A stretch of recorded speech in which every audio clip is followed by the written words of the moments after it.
ഞാൻ നിങ്ങൾക്ക് വളരെ എളുപ്പത്തിൽ ചെയ്യാൻ പറ്റണ ഒരു 5 കാര്യം പറഞ്ഞു തരട്ടെ. വളരെ എളുപ്പത്തിൽ മനസ്സറിഞ്ഞ് നമുക്ക് ചെയ്യാൻ പറ്റുന്ന 5 കാര്യം. എന്നും രാവിലെ നിങ്ങൾ ഈ 5 കാര്യങ്ങൾ ചെയ്താലേ പൈസയൊക്കെ നിങ്ങളുടെ പിറകെ വരും. അതായത് നിങ്ങൾ തേടിപ്പോകാതെ സമ്പത്ത് നിങ്ങളുടെ പിറകെ വരും. നിങ്ങൾ ആഗ്രഹിക്കുന്ന പല സംഗതികളും നടക്കൂലാന്ന് കരുതിയത് പോലും നിങ്ങളുടെ പിന്നാലെ നിങ്ങളെ തേടി വരും. നിങ്ങളുടെ കുടുംബത്തിലെ സന്തോഷവും ചിരിയും സമാധാനമൊക്കെ അങ്ങ് പടച്ചോന് വാരിക്കോരി തരും. അതിലപ്പുറം നമുക്ക് എന്താ വേണ്ടതെന്നേ? അത് കിട്ടിയാൽ പോരെ, അത് കിട്ടിയാൽ നമ്മൾ രക്ഷപ്പെട്ടില്ലേ? എന്താണ് ഉസ്താദ് ഈ 5 കാര്യങ്ങൾ ഞങ്ങൾക്കൊന്ന് പറഞ്ഞു തരണമെന്ന് ആഗ്രഹിക്കുന്നുണ്ടോ? നമുക്ക് പഠിച്ചാലോ? 3000 രൂപ സമ്മാനമായി ലഭിക്കുന്ന ചോദ്യം വീഡിയോയിലുണ്ട്. മുഴുവനായി കാണുക, ഉത്തരം കമൻറ്റ് ചെയ്യുക, നാമുമായി ബന്ധപ്പെട്ട എല്ലാവർക്കും എത്തിച്ചു കൊടുക്കുക. അള്ളാഹു ഖൈറും ബറക്കത്തും നൽകി അനുഗ്രഹിക്കുമാറാകട്ടെ. അസ്സലാമു അലൈക്കും വറഹ്മത്തുള്ളാഹി വബറകാതുഹു. എന്തൊക്കെയുണ്ട് എല്ലാവരുടെയും വിശേഷം? സന്തോഷമല്ലേ? എവിടെ പുഞ്ചിരിച്ചു കൊണ്ടൊരു ഹംദ് പറഞ്ഞ് അൽഹംദുലില്ലാഹി റബ്ബിൽ ആലമീൻ. മാഷാഅല്ലാഹ്, ഈ ഒരു ഹംദിൻ്റെ ബറക്കത്ത് കൊണ്ട് ഹൃദ്യമായ ഒരു പ്രഭാതവും അതിമനോഹരമായൊരു ദിവസവും സമ്മാനമായി തന്ന് കരുണക്കടലായ നാഥൻ നമ്മെ അനുഗ്രഹിക്കുമാറാകട്ടെ. ഹാപ്പിയല്ലേ എല്ലാവരും? ഹാപ്പി ആയിരിക്കണം കേട്ടോ. നമ്മുടെ ലൈഫ് ഹാപ്പിയാകാനാണ് ഈ അൽഹംദുലില്ലാ അല്ലേ? നമ്മുടെ സ്വഭാവ ഖൈറുമായി ബന്ധപ്പെട്ട് ഒരുപാട് ആളുകളെ എനിക്ക് 2-3 ദിവസമായിട്ട് ഇങ്ങനെ കാണാൻ പറ്റി. എനിക്ക് ചില വോക്സിൻ്റെ ഭാഗമായിട്ടുള്ള യാത്രകളുണ്ടായിരുന്നു. അക്കൂട്ടത്തിൽ ചില സിയാറത്തുകളുണ്ടായിരുന്നു. ഈ സിയാറത്തിനിടയിലും ഈ യാത്രകൾക്കിടയിലുമൊക്കെ നമ്മുടെ സ്വഭാവ ഖൈറുമായി ബന്ധപ്പെടുന്ന ഒരുപാട് ആളുകൾ, അതിൽ ഉസ്താദുമാരുണ്ട്, സാധാരണക്കാരുണ്ട്. ഒരു ചെറിയ കുട്ടി, അവളിങ്ങനെ ഓട്ടോറിക്ഷയിൽ ഇറങ്ങിയപ്പോൾ തന്നെ ഓടി വരാണ്, ഉസ്താദെ ഞാൻ എപ്പോഴും കാണാറുണ്ട് എന്ന് പറഞ്ഞിട്ട്. കുഞ്ഞിൻ്റെ പേര് സഫ്വാൻ അങ്ങനെ എന്തോ ആണ്, ഞാൻ പേര് വിട്ടുപോയി. മാഷാഅല്ലാഹ്, അങ്ങനെ എത്രയോ ആളുകൾ, എത്രയോ ഉമ്മമാർ, ഉപ്പമാർ. യാ റബ്ബി, എല്ലാവരുടെയും സങ്കടങ്ങൾ നീ അകറ്റണേ അല്ലാ. സിഹർ കൊണ്ട്, കണ്ണേറ് കൊണ്ട്, മാനസികമായ ബുദ്ധിമുട്ട് കൊണ്ട് വല്ലാതെ പ്രയാസപ്പെടുന്നവരൊക്കെ കൂട്ടത്തിലുണ്ട്. അള്ളാഹു ശിഫയാക്കട്ടെ. അതുപോലെ തന്നെ ഒരു സഹോദരി പറഞ്ഞത്, ഉസ്താദെ എൻ്റെ ഭർത്താവ് മരണപ്പെട്ടു പോയി. ആ ഭർത്താവ് മരണപ്പെട്ട സമയത്ത് എനിക്ക് പിടിച്ചു നിൽക്കാൻ പറ്റിയത് സ്വബാഹുൽ ഖൈറിൽ ഹംദ് പറയുന്നതിലൂടെയാണെന്നാണ്. ഹംദ് എന്ന അത്ഭുതം, അത് വല്ലാത്തൊരു അത്ഭുതം തന്നെയാന്നേ. അങ്ങനെ ഒരു അത്ഭുതത്തിൻ്റെ ഭാഗമാകാൻ പടച്ചോ നമുക്കൊരു തൗഫീക്ക് തന്നില്ലേ? ഇതിലും വലിയൊരു മഹാഭാഗ്യം നമുക്ക് എന്താ കിട്ടാനുള്ളത് അല്ലേ? അപ്പോൾ നമുക്ക് നമ്മുടെ ലൈഫ് അടിപൊളിയാക്കാൻ പറ്റിയ 5 കാര്യങ്ങളെക്കുറിച്ചൊന്ന് പഠിച്ചാലോ? എടാ, രാവിലെ ഉറക്കെഴുന്നേറ്റിട്ടെ കുറച്ച് നേരം കുറച്ച് സമയം ഒന്ന് കണ്ണൊക്കെ അടച്ചിരുന്നിട്ട് ആ 5 കാര്യങ്ങളും നിങ്ങളുടെ മനസ്സിലേക്ക് നിങ്ങളൊന്ന് കൊണ്ടുവരാൻ ശ്രമിക്കൂലേ? അള്ളാഹു തൗഫീക്ക് നൽകട്ടെ. ഇന്നത്തെ ഈ പരിശുദ്ധമായ സദസ്സ് എന്ന് പറയുന്നത് അള്ളാഹുവിൻ്റെ മഹത്തുക്കളായ ഔലിയാക്കളുടെ സന്നിധിയിൽ വെച്ചാണ്. അവരുടെയൊക്കെ ബർക്കത്ത് കൊണ്ട് അള്ളാഹു നമ്മുടെ എല്ലാ ലക്ഷ്യങ്ങളും പൂർത്തീകരിക്കുമാറാകട്ടെ. അപ്പോൾ അതിൽ ഇസ്ലാമുണ്ട്, സൈക്കോളജി ഉണ്ട്, എല്ലാം കൂടെ ക്ലബ്ബായിട്ടുള്ള അടിപൊളി കാര്യങ്ങളാണ്. ഒന്നാമത്തെ കാര്യം എന്താണെന്നറിയോ? പടച്ചോനിലുള്ളൊരു ശുഭപ്രതീക്ഷ, പോസിറ്റീവ് തിങ്കിങ് ആണ്. Positive thinking. രാവിലെ എഴുന്നേറ്റിട്ട് എൻ്റെ ജീവിതം പോക്കാണ്, അതിങ്ങനെ തന്നെ പോവുള്ളൂ, ഇങ്ങനെ ചിന്തിക്കുന്ന കുറേ മനുഷ്യന്മാരുണ്ട്. ചിലരിങ്ങനെ വല്ലാത്ത പ്രയാസം എന്ന് പറയുമ്പോൾ ഞാൻ പറയും, ഇൻഷാ അല്ലാഹ് അള്ളാഹു മാറ്റിത്തരും, നിങ്ങൾ ലാ ഹൗല ചൊല്ലിക്കോ. എന്ത് ചൊല്ലിയിട്ട് എന്താ ഉസ്താദേ, നമ്മളൊക്കെ ഇങ്ങനെ അവസാനിക്കുള്ളൂ, അവളങ്ങനെ തന്നെ അവസാനിക്കുള്ളൂ. ഒരിക്കലും അങ്ങനെ പറയാൻ പാടില്ല അല്ലേ? ഒരിക്കലും അങ്ങനെ പറയാൻ പാടില്ല. നമുക്കെന്തും പടച്ചോൻ തരുന്ന ഒരു ഖൈറാണ്. ഇന്നലെ സ്വഭാവൽ ഖൈർ ഞാൻ പടച്ചോനെ ഒരു രക്ഷയില്ല, അതായത് അത്ര റേഞ്ചില്ലാത്തൊരു സ്ഥലത്ത് പെട്ടുപോയി. എന്നിട്ട് കഷ്ടപ്പെട്ടാണ് ഇന്നലെ ഒരു 8:30 മണിക്കെങ്കിലും ആ സ്വഭാവൽ ഖൈർ സംഘടിപ്പിച്ചത്. അൽഹംദുലില്ലാഹ് ഒരുപാട് ആളുകൾ നമ്മുടെ ലിങ്കൊന്നും ഇടാൻ പറ്റിയില്ല, എന്നിട്ടും ആ കൃത്യസമയത്ത് പങ്കെടുത്ത ഒരുപാട് ആളുകളുണ്ട് കേട്ടോ. അള്ളാഹു എല്ലാവർക്കും ഖൈറും ബറക്കത്തും നൽകട്ടെ. അപ്പോൾ നമുക്ക് വേണ്ടതൊരു പോസിറ്റീവ് തിങ്കിങ് ആണ്. എല്ലായിടത്തും ഒരു പോസിറ്റീവ്, എൻ്റെ റബ്ബ് എന്നെ കൈവിടൂല എന്നുള്ള ഒരു പ്രതീക്ഷയാണ് അല്ലേ? അതായത് ഇബ്രാഹിം നബി അലൈഹി ഇസ്ലാമിനെ തീകുണ്ടാരത്തിലേക്ക് വലിച്ചെറിയുമ്പോൾ ഇബ്രാഹിം നബിക്ക് ഉറപ്പുണ്ട്, ഹസ്ബി അല്ലാഹ്, എൻ്റെ കൂടെ എൻ്റെ റബ്ബുണ്ട്, ഞാൻ പിന്നെ എന്തിനാ പേടിക്കണേ? എടാ, റബ്ബ് കൂടെ ഉണ്ട് എന്നുള്ള ബോധ്യം. റസൂലുള്ളാഹിൻ്റെ ഹദീസ് ഉണ്ട്, ഖുദ്സിയായ ഹദീസാ. അല്ലാഹ് പറയാ, എന്താ പറയണമെന്നറിയോ? പഠിച്ചോൻ അന ഇൻദ ലന്നി അബ്ദി ബി, ഞാൻ എൻ്റെ അടിമ എന്നെക്കുറിച്ച് എങ്ങനെയാണോ ചിന്തിക്കണത് ഞാൻ അങ്ങനെയാണ്. എൻ്റെ അടിമ എന്താണോ എന്നെക്കുറിച്ച് വിചാരിക്കണത് ഞാൻ അങ്ങനെയാണ്. എൻ്റെ അടിമ വിചാരിക്കണത് ഞാൻ ദുഷ്ടനാണെന്നാണോ, ഞാൻ ദുഷ്ടനാണ്. എൻ്റെ അടിമ വിചാരിക്കണത് ഞാൻ കാരുണ്യവാനാണെന്നാണോ, ഞാൻ കാരുണ്യവാനാകും. മനസ്സിലാകുന്നുണ്ടോ? അപ്പം നമ്മൾ അള്ളാഹുവിനെ കുറിച്ച് എന്താണോ ചിന്തിക്കേണ്ടത് പടച്ച റബ്ബ് അങ്ങനെയാകുമെന്ന് അള്ളാഹ് തന്നെ നമ്മളോട് പറഞ്ഞു തരാണ്. അപ്പോൾ ഉസ്താദ് ഞങ്ങൾ പടച്ചോൻ കാരുണ്യവാനാണ്, കടം വീട്ടും എന്നൊക്കെ വിചാരിച്ചിട്ട് പടച്ചോൻ വീട്ടണില്ലല്ലോ എന്നാണ്. ആ ഹദീസ് ഒന്നും കൂടെ കേട്ടോക്കെ. അന ഇന്ദ ലന്നി അബ്ദീബി, എൻ്റെ അടിമ എന്നെക്കുറിച്ച് എന്താണോ ചിന്തിക്കണത് ഞാൻ അങ്ങനെയാകും. നമ്മൾ അള്ളാൻ്റെ അടിമയാണോ സമ്പത്തിൻ്റെ അടിമയാണോ? നമ്മൾ അള്ളാൻ്റെ അടിമയാണോ കെട്ടിയൊക്കെ അടിമയാണോ? നമ്മൾ അള്ളാൻ്റെ അടിമയാണോ കെട്ടിയൻ്റെ അടിമയാണോ? നമ്മൾ അള്ളാൻ്റെ അടിമയാണോ അതുപോലെ തന്നെ കച്ചവടത്തിൻ്റെ അടിമയാണോ? അതിപ്പോൾ എങ്ങനെ ഉസ്താദ് അറിയണത്? സിമ്പിളാണ്. അള്ളാഹു അക്ബർ എന്ന് പറഞ്ഞിട്ട് നിങ്ങൾ കൈകെട്ടാറില്ലേ? അള്ളാഹു അക്ബർ എന്ന് പറഞ്ഞാൽ ഒരു നിറവിൻ്റെ നിർവൃതിയാണ്. എനിക്ക് കിട്ടുന്നതിൽ വെച്ച് ഏറ്റവും വലിയ സാധനം അള്ളയാണ്. അള്ളാഹു അക്ബർ ഏറ്റവും വലിയവൻ. അതിലപ്പുറം ഒന്നും കിട്ടാനുണ്ടോ? ഇല്ല. അപ്പോൾ അള്ളാഹു അക്ബർ റെഡി ആയിട്ടുണ്ടോ ഇല്ലെന്ന് അറിയാനുള്ളൊരു സംഗതി നമുക്ക്, അള്ളാഹ് വലുതായിട്ടുണ്ടോ, അള്ളാനെയാണോ നമ്മൾ ആരാധിക്കുന്നത്, നമ്മൾ അള്ളാൻ്റെ അടിമയാണെന്ന് തിരിച്ചറിയാൻ ഒറ്റ സംഗതി മതി. എന്താണെന്നറിയോ? നിസ്കരിക്കാൻ നേരത്തെ അള്ളാഹു അക്ബർ എന്ന് പറഞ്ഞ് കൈകെട്ടുക. ആ തുടക്കം മുതൽ അവസാനം വരെ അള്ളാഹ് കൽബിൽ എത്ര തവണ വരുന്നുണ്ട്. അതിന് പകരം നിങ്ങളുടെ കൽബിലേക്ക് വരുന്നത് പൊരിക്കാനിട്ട മത്തിയാണെങ്കിൽ നിങ്ങൾ മത്തിയുടെ അടിമയാണ്.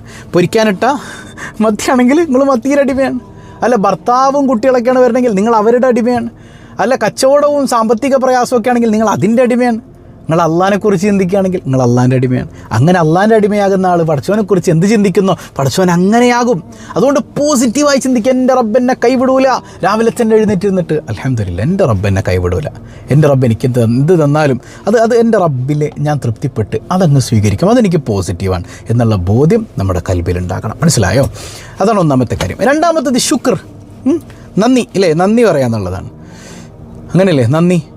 നമുക്ക് ലഭിച്ച എല്ലാ കാര്യങ്ങളിലും നന്ദി ചെയ്യുക. അൽഹംദുലില്ലാ അങ്ങ് പറഞ്ഞേക്കാം. അതായത് എന്ത് തന്നാലും നന്ദി. ഒരു ആക്സിഡൻറ്റ് പറ്റിയാലും നന്ദി. കാരണം അതിൻ്റെ പിന്നിലുള്ള രഹസ്യം എന്താണെന്ന് നമുക്കറിയില്ലല്ലോ. ഞാൻ എപ്പോഴും പറയുന്നൊരു ഉദാഹരണം ഉണ്ടല്ലേ, നല്ല ടോൺസിലസ് ബാധിച്ച ഒരു കുഞ്ഞ് ഉമ്മാനോട് ഐസ്ക്രീം ചോദിക്കുമ്പോൾ ഉമ്മ വാങ്ങി കൊടുക്കൂല. ഉമ്മ എന്താ പറയുക? ആ കുഞ്ഞെന്താ പറയുക? ഉമ്മയ്ക്ക് ഒരു സ്നേഹം എന്നോടില്ല. പക്ഷെ ആ കുട്ടി വലുതാകുമ്പോൾ തിരിച്ചറിയും, എൻ്റെ ഉമ്മ എനിക്ക് ഐസ്ക്രീം വാങ്ങിത്തരാതിരുന്നത് എൻ്റെ തൊണ്ട പഴുത്ത് ആകെ ഇടങ്ങേറാകാതിരിക്കാൻ വേണ്ടിയിട്ടാണ്, എന്നോടുള്ള സ്നേഹം കൊണ്ടിട്ടാണ്. പക്ഷെ കുഞ്ഞ് ചെറുപ്പത്തിൽ മനസ്സിലാകാത്ത പ്രായത്തിൽ ഉമ്മയ്ക്കും ഒരു സ്നേഹം എന്നോടില്ല എന്ന് മനസ്സിലാക്കുള്ളൂ. ഇതുപോലെ അള്ളാഹ് നമുക്ക് തരാതിരിക്കുമ്പോൾ, ഒരു പ്രയാസം തരുമ്പോൾ പടച്ചോൻ എന്നെ കൈവിടുകയാണ്. ഇന്നലൊരു ചോദ്യം ഞാൻ കണ്ടു.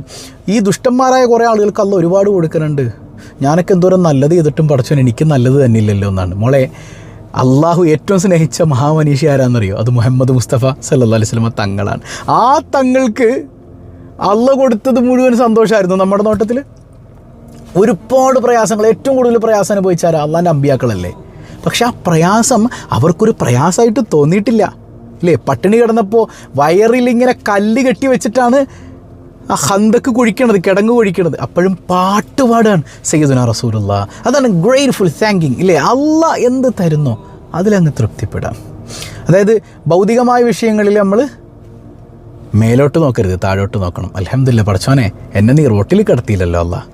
ആത്മീയമായ വിഷയങ്ങളിൽ മേലോട്ട് നോക്കണം. ആ പടച്ചോൻ അവരൊക്കെ എന്തോ ഒരു ഇബാദത്ത് ചെയ്യണം, എനിക്കത്ര പറ്റിയില്ലല്ലോ. നമ്മൾ നേരെ തിരിച്ചല്ലേ, ഭൗതികമായ വിഷയങ്ങളിൽ മേലോട്ട് നോക്കും. അവനൊക്കെ എന്തൊരു വീട്, ഞാനൊക്കെ തഹജ്ജുദ് നിസ്കരിച്ചിട്ടും ഇങ്ങനെ. എടാ, നിനക്ക് തഹജ്ജുദ് നിസ്കരിച്ചിട്ട് ഇങ്ങനെയാണ് പടച്ചോൻ തരണമെങ്കിൽ നിനക്ക് ഹൈർ അതാണ്, അവന് ഹൈർ അതാണ്. അതൊരു പരീക്ഷണമാണ്. മനസ്സിലാകുന്നുണ്ടോ?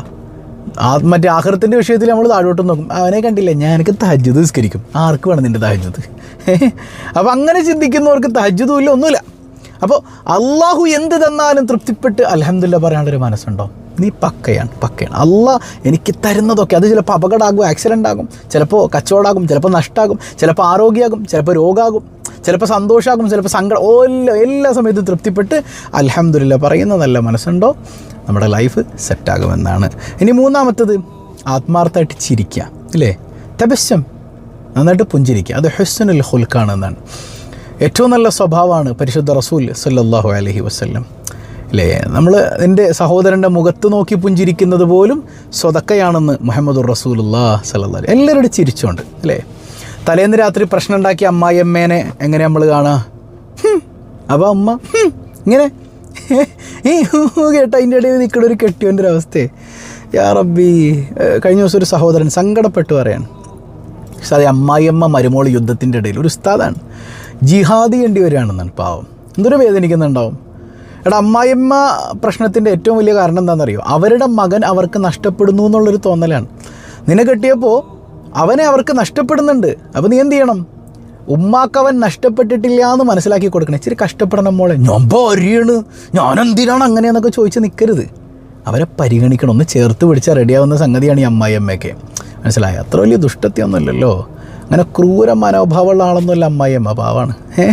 അതുപോലെ തന്നെ മരുമോളോടും ചിരിച്ചിടപഴകുക. അതായത് നിങ്ങൾ ആരോട് ചിരിക്കുന്നുണ്ടെങ്കിൽ നിങ്ങൾ അള്ളാഹ്ക്ക് വേണ്ടി ചിരിച്ചാൽ മതി. അമ്മായിയമ്മ എന്നെ ദ്രോഹിച്ചും തള്ളക്ക് എന്നെ കണ്ടുകൂടാ, കണ്ടെടുത്താലേ. എടാ വിട്ടേക്ക്, നീ അള്ളാഹ്ക്ക് വേണ്ടി ചിരിച്ചോ. ലാസ്റ്റ് എനിക്ക് അള്ളാഹിനോട് പറയില്ല, പഠിച്ചാൻ എൻ്റെ അമ്മായിയമ്മേനോട് ഞാൻ ചിരിച്ചിട്ടത് നിനക്ക് വേണ്ടിയിട്ടാട്ടോ പഠിച്ചാനെ, നിനക്ക് വേണ്ടിയിട്ടാണ് ഞാൻ ചിരിച്ചത്, അവരെന്നോട് ചിരിച്ചിട്ടില്ല കേട്ടോ, അത് നീ അവർ തമ്മിലായിക്കും, എനിക്ക് കുഴപ്പമൊന്നുമില്ല, എനിക്കവർ ചിരിച്ചാലും കുഴപ്പമില്ല ചിരിച്ചില്ലെങ്കിൽ കുഴപ്പമില്ല, ഞാൻ ചിരിച്ചത് നിനക്ക് വേണ്ടിയിട്ടാണ് കേട്ടോ അള്ളാ. ചിരിക്കുക എല്ലാവരോടും, പ്രത്യേകിച്ച് ഭർത്താക്കന്മാരൊക്കെ ഭാര്യനെ കാണുമ്പോൾ ഒന്ന് ചിരിക്കടാ, വീട്ടിലേക്ക് കയറി വരുമ്പോൾ ഒന്ന് ചിരിക്ക്. ഭാര്യയാണെങ്കിലോ വീട്ടിലേക്ക് കയറി വരുമ്പോൾ എവിടെ പോയി കിടക്കരുത് നിങ്ങൾ, ഓ എവിടെ പോയി കിടക്കരുന്ന്, അങ്ങനെയല്ല അവർ ചിരിക്കുക. സംഗതി എവിടെ പോയി കിടക്കുകയായിരുന്നു കാക്ക ഇത്ര നേരം, ഞാൻ എന്തൊരു നേരമായി കാത്തിരിക്കണത്. സംഗതി വാക്കുകളൊന്നാണ് അല്ലേ, ഇത് തന്നെ മറ്റിട്ടുള്ള എവിടെ പോയി കിടക്കരുത് നിങ്ങൾ, മനുഷ്യൻ എത്ര നേരം കാത്തിരിക്കണത്, ഓ ഇതിനെ എവിടെ പോയി കിടക്കായിരുന്നു കാക്ക, എത്ര നേരമായി കാത്തിരിക്കണത്. എടാ ചിരിച്ചുകൊണ്ട് പറഞ്ഞു, നിങ്ങൾക്ക് പറയാനുള്ളതൊക്കെ ചിരിച്ചുകൊണ്ട് പറഞ്ഞോ, ചിരിച്ചുകൊണ്ട് കൊല്ലുന്ന ആളുകളൊക്കെ ഉണ്ട് അല്ലേ. ചിരിക്കുക, എല്ലാവരുടെ ചിരിക്കുക ഡെയിലി അല്ലേ. അപ്പോൾ ബെഡ്റൂമിൽ നിന്ന് ഇറങ്ങിയ തന്നെ അമ്മായിമ്മനെ കാണുന്ന നേരത്തെ അല്ലെങ്കിൽ പിണങ്ങിയിരിക്കുന്ന ആളുകളോടൊക്കെ ഇങ്ങനെയല്ല വരേണ്ടത്, ചിരിച്ചുകൊണ്ട്. ഇവർക്ക് തലക്ക് വല്ല അടിയും കിട്ടിയാന്ന് അമ്മായിമ്മ ചിന്തിക്കണം കേട്ടാ.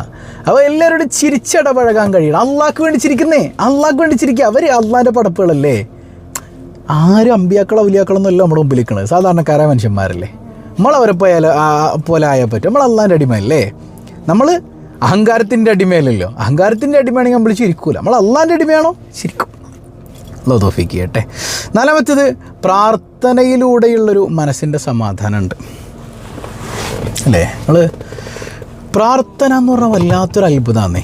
ശരിക്കും ഈ സുജൂദ് എന്ന് പറഞ്ഞാൽ വല്ലാത്തൊരു അത്ഭുതമല്ലേ. നിങ്ങൾ ചിന്തിച്ച് നോക്കിയിട്ടുണ്ടോ സുജൂദ്? നമ്മുടെ ശരീരത്തിൻ്റെ മുഴുവൻ വെയിറ്റും ഈ തലയിലേക്ക് ഇങ്ങനെ കൊണ്ടുവരണം അല്ലേ. തലയിലിങ്ങനെ എല്ലാം വന്നിങ്ങനെ തലയിലിരിക്കുമ്പോൾ സുബ്ഹാന റബ്ബിയൽ അഅ്ലാ വബിഹംദി, സുബ്ഹാന റബ്ബിയൽ അഅ്ലാ വബിഹംദി. റബ്ബിയൽ അഅ്ലാ ഏറ്റവും വലിയവൻ, അത്യുന്നതനായ റബ്ബാണത്. അതൊരു വല്ലാത്ത വൈകാരികമായ പറച്ചിലാണോ, അതൊരു വല്ലാത്ത പ്രാർത്ഥനയാണ്. പടച്ചോനെൻ്റെ രോഗം മാറ്റണേ, അങ്ങനത്തെ പ്രാർത്ഥനയില്ല, അതിലെല്ലാം പെട്ടിട്ടുണ്ട് എന്ന് പറഞ്ഞാൽ സുബ്ഹാന റബ്ബിയൽ അഅ്ലാ വബിഹംദി. പടച്ചോനെ നീയാണ് ഏറ്റവും വലിയവൻ, ഞാനിത് നിൻ്റെ അടിമേട്ടെ, ഏറ്റവും ചെറിയവനാ, ഞാൻ അവിടെ തലകുത്തി കിടക്കുന്നുണ്ടില്ലേ, ഞാൻ ഇന്ന് എൻ്റെ മുമ്പിൽ കിടക്കല്ലേ, എന്നെ കൊണ്ട് ഒന്നിനും പറ്റൂല അല്ല, നീയാണ് വലിയവൻ. നീ കൈവിട്ടാൽ പിന്നെ എനിക്കാരാ പടച്ചോനുള്ളത്, എനിക്കാരാന്നുള്ളത്. എൻ്റെ കടവും എൻ്റെ പ്രാരാബ്ദവും, എനിക്ക് മക്കളില്ലാത്തതും എൻ്റെ മക്കൾ സ്വാലിഹ്യങ്ങളാകാത്തതും, എൻ്റെ രോഗവും എൻ്റെ പ്രയാസവും എല്ലാം എല്ലാം എല്ലാം എല്ലാം അറിയുന്നത് നിനക്ക് മാത്രമല്ലേ പടച്ചോനെ. സുബ്ഹാന റബ്ബിയൽ അഅ്ലാ, നീയല്ലേ ഏറ്റവും വലിയവൻ, ഞാൻ പിന്നെ ആരോട് പറയാനാ, ഞാനിത് നിൻ്റെ മുമ്പിലല്ലേ കിടക്കണത്, മാറ്റി തന്നോട്ടല്ല.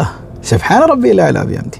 ഇതിലിപ്പോൾ നമ്മൾ ഈ പറഞ്ഞ വലിയ കഥ ഉള്ള പ്രാർത്ഥനയൊന്നും ഉണ്ടാവില്ല അല്ലേ. അതായത് യൂനുസ് നബി അലൈഹി സ്വലാത്തു വസ്സലാം മത്സ്യത്തിൻ്റെ വയറ്റിൽ പോയിട്ട് പടച്ചോനെ എന്നെ പൊക്കണേ, എന്നെ മത്സ്യത്തിൻ്റെ വയറ്റിൽ നിന്ന് എടുക്കണേ എന്നൊന്നും അല്ലല്ലോ ഇതായിരുന്നത് അല്ലേ. ലാ ഇലാഹ ഇല്ലാ അൻത, നീയല്ലാതെ എനിക്ക് ആരുമില്ല കേട്ടോ, നീയല്ലാതെ ആരാധനക്കർഹൻ ആരുമില്ല എന്ന് മാത്രമല്ല എനിക്ക് ആരുമില്ല.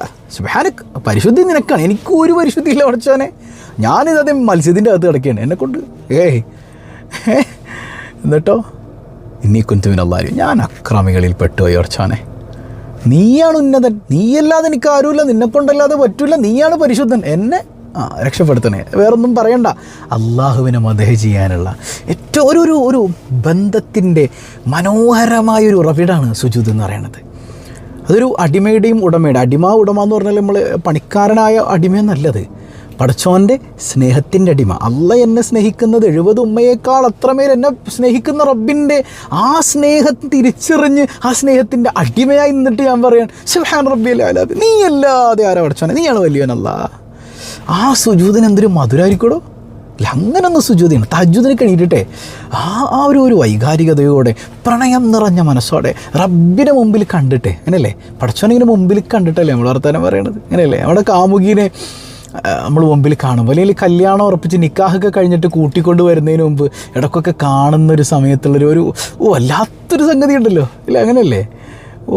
ആ ഒരു വൈകാരികത, ഒരു പ്രണയത്തിൻ്റെ തീവ്രമായ ഭാവം സുജൂദിൽ നമുക്ക് ഫീൽ ചെയ്യണം. സുബ്ഹാന റബ്ബിയൽ അഅ്ലാ, നീയാണ് വലിയ പടച്ചോനെ, ഞാൻ എൻ്റെ അടിമയായിട്ടല്ല, എനിക്കിന്നെ ഒരുപാട് ഇഷ്ടമാണല്ല, നീയാണ് വലിയ, ഞാൻ സമ്മതിക്കാണ്, അതേ സുജൂദിൽ കിടന്ന് തലകുത്തി കിടന്ന് സമ്മതിക്കാണ്, അത്ര താഴെയുള്ളൊരു അടിമയാണ് റബ്ബേ ഞാൻ, നിൻ്റെ അടിമയാണ് റബ്ബേ ഞാൻ. ആ ബോധ്യത്തിൽ സുജൂദ് ചെയ്താലേ പടച്ചോനെല്ലാം സെറ്റ് ചെയ്ത് തരും കേട്ടോ, സമാധാനമൊക്കെ നിങ്ങൾ തേടി വരും, ഉറപ്പാണ്. അപ്പോൾ പ്രാർത്ഥനയും സുജൂദും അധികരിപ്പിക്കുക. ഹബീബായ് സല്ലല്ലാഹു അലൈഹി വസല്ലം തങ്ങൾ പറഞ്ഞില്ലേ, ഒരു അടിമ അവൻ്റെ ഉടമയിലേക്ക് ഏറ്റവും കൂടുതൽ അടുത്ത് നിൽക്കുന്നത് സുജൂദിലാണ്. ആ സുജൂദ് വർദ്ധിപ്പിക്കുക എന്നുള്ളതാണ്. മനസ്സിലായി? ഡെയിലി സുജൂദിൽ കിടക്കുക. തഹജ്ജുദിൻ്റെ നേരത്ത് പടച്ചവനോട് ഇങ്ങനെ സുബ്ഹാൻ റബ്ബിയൽ അഅ്ല. നമ്മുടെ മനസ്സിലെല്ലാ സങ്കടവും വന്നോട്ടെ, സുബ്ഹാൻ അള്ളാഹുവിനെ പ്രണയിച്ചുകൊണ്ട് ചെയ്യാം. അഞ്ചാമത്തത് ബന്ധങ്ങളെ ചേർത്ത് പിടിക്കുക. അതായത് സ്വാലിഹീങ്ങൾ പറയുന്നുണ്ട്, പടച്ചവനായിട്ടുള്ള ബന്ധം റെഡിയാണെങ്കിൽ നമ്മളെല്ലാ ബന്ധങ്ങളും, വാപ്പാവുമായിട്ടുള്ള ബന്ധം, മൂത്താപ്പായും കൊച്ചാപ്പായിട്ടുള്ള ബന്ധം, എല്ലാ ബന്ധങ്ങളും അങ്ങനെ മുറിച്ചിട്ടിട്ടുണ്ടാവും നമ്മൾ, അല്ലേ? കുടുംബക്കാർ അള്ളാഹ്ക്ക് വേണ്ടി മുറിച്ചതൊന്നുമല്ല, നമ്മൾ ദുനിയാവിൻ്റെ കാര്യത്തിന് വേണ്ടി മുറിച്ചതാണ്. അള്ളാഹ്ക്ക് വേണ്ടിയിട്ടാണെങ്കിൽ കുഴപ്പമില്ലേ? അപ്പോൾ ആ ബന്ധങ്ങളൊക്കെ ഒന്ന് ചേർക്കുക. അതാണ് ഞാൻ പറഞ്ഞത്, ഞാനെന്തോരം സലാം പറഞ്ഞിട്ട് എന്നോട് അത് വിട്, നിങ്ങളോട് മടക്കണ്ട, വിട്ടേക്ക്. മടക്കാത്താണ് നിങ്ങൾക്ക് അല്ലത്, എനിക്ക് ഒരുപാട് സംഗതി അള്ള ഒരുക്കി വെച്ചിട്ടുണ്ട്. മനസ്സിലായോ? അപ്പോൾ നമ്മൾ സലാം പറയണത് ആർക്ക് വേണ്ടിയിട്ടാണ്? അള്ളാഹ്ക്ക് വേണ്ടിയിട്ട്. അള്ളാഹ് എന്നോട് സലാം പറയാൻ പറഞ്ഞിട്ടുണ്ട്. അവർ മടക്കോ മടക്കാതിരിക്കോ, അവർ ചിരിക്കോ ചിരിക്കാതിരിക്കോ, ഡസൻറ്റ് മാറ്റർ, അതെൻ്റെ വിഷയമല്ല കേട്ടോ. ഞാൻ സലാം പറയണത് എൻ്റെ റബ്ബിന് വേണ്ടിയിട്ടാണ്. ഞാൻ ബന്ധം ചേർക്കുന്നത് അള്ളാഹ്ക്ക് വേണ്ടിയിട്ടാണ്. മൂത്താപ്പ എന്നോട് എന്നെ കണ്ടെടുത്താൽ കണ്ടുവിടാങ്ങിയിരിക്കും. ചിലർ പറയും എന്നെ കണ്ടെടുത്താൽ കണ്ടുവിടാം. കൊച്ചാപ്പ എന്നെ തിരിഞ്ഞു നോക്കൂല. വേണ്ട, നിങ്ങൾ തിരിഞ്ഞു നോക്കിക്കോ, നിങ്ങൾ കണ്ണെടുത്തിട്ട് ഇങ്ങനെ നോക്കിക്കോ. അസ്സലാമു അലൈക്കും മൂത്താപ്പ, എവിടെയാണ് കൊച്ചാപ്പ? നിങ്ങൾ പറഞ്ഞു, നിങ്ങളോട് മിണ്ടണ്ടാന്ന്, നിങ്ങൾ ചിരിച്ചുകൊണ്ട് പറഞ്ഞോ. എന്നിട്ട് അവർ ചിരിച്ചാലും ഇല്ലെങ്കിൽ നിങ്ങളുടെ മനസ്സിൽ സന്തോഷം മാത്രം. അൽഹംദുലില്ലാ, പഠിച്ചോനെ ഞാൻ നിനക്ക് വേണ്ടിയിട്ടാട്ടോ മിണ്ടിയത്, എനിക്ക് വലുത് നീയല്ലേ അല്ലാ.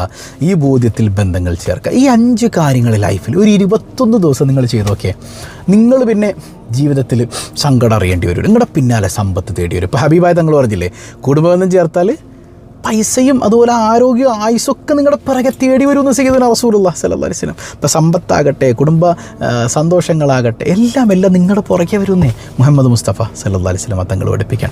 ഈ 5 കാര്യങ്ങൾ ലൈഫിൽ സെറ്റാക്കണം. ചെയ്യൂലേ? അള്ളാഹു തൗഫീഖ് ചെയ്യട്ടെ. നമ്മുടെ റിലീഫ് പദ്ധതിയുടെ നമ്പർ താഴെ ഉണ്ട് കേട്ടോ. ആ ഉസ്താദിനെ ആരും മറക്കല്ലേ, എല്ലാവരും ചേർത്ത് പിടിക്കണം കേട്ടോ. അള്ളാഹു എല്ലാവർക്കും ഹൈറും ബറക്കത്തും നൽകുമാറാകട്ടെ.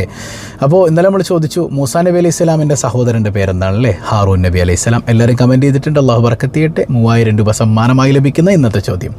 പെരുന്നാൾ കഴിഞ്ഞിട്ട്, വലിയൊരുന്നാൾ കഴിഞ്ഞിട്ട് 3 ദിവസം ഉണ്ടായിരുന്നു അല്ലേ? 11, 12, 13 ദുൽഹജ്ജ്. ഈ 3 ദിവസത്തിനും കൂടെ പറയുന്ന പേരെന്താണ്? കമൻറ്റ് ചെയ്യുക. അള്ളാഹു ബറക്കത്ത് ചെയ്യട്ടെ. പതിവായി ചൊല്ലുന്ന ദിക്ർ സുബ്ഹാനല്ലാഹി വബിഹംദിഹി അദദ ഖൽഖിഹി വറിളാ നഫ്സിഹി വസിനത അർശിഹി വമിദാദ കലിമാതിഹി.